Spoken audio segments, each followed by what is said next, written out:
Okay, thank you, Steve. Well, a lot of us have hobbies that take us out of our homes and onto the golf course or maybe even to the soccer and baseball fields.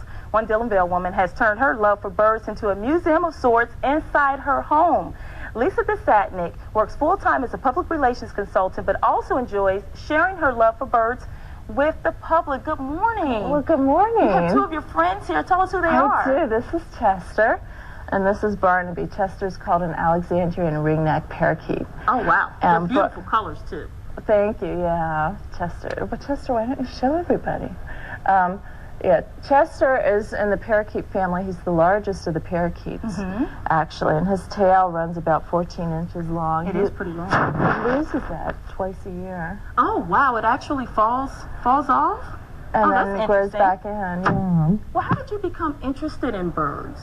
You know, I've always loved animals. I've had it, you name it, and I've come home with it growing up. But when I moved out of home, and I had a severe allergy to cats, and when I was in an apartment, that's when I started looking at birds. And over the years, I've just gotten more educated about birds. And I don't know, gradually my clan kind of grew to 3. It's at its limit now, though. Okay. Also, too, one thing that we can't show people, but you've actually turned your home really into kind of like a museum, sort of, but at the same time, it's a fun area. They have their TV room. They have a play and a gym area. Tell us about that, too. Well, you know, birds like to be with you. They're very social animals. So when I watch TV at night, it's real important for them to be with me. Okay. So they all, in fact, Barnaby will tell me he wants to go watch TV when he wants to watch TV. Now, I know a lot of bird lovers, they say they're birds, they're very intelligent. They can, you know, tell them things. Will your bird communicate? Barnaby will. Barnaby is an African gray, and African grays are very well known for being extremely intelligent, not just for mimicking, but for actually communicating. Okay. So when Barnaby talks to me, he actually has meaning to what he says. He calls me mommy, and he'll, you know, he'll call out mommy, you know, asking if I hear him. Oh, wow. He'll say whatever he wants, whether he wants mommy here or whether he wants more water or to go watch TV.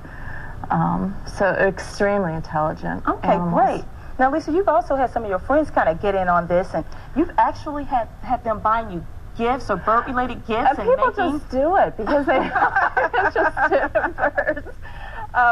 This is something that my brother and his family actually gave me as a gift, and then my dad made this frame. My dad's into woodworking. Okay, great. Me. This is a pair of cockatiels.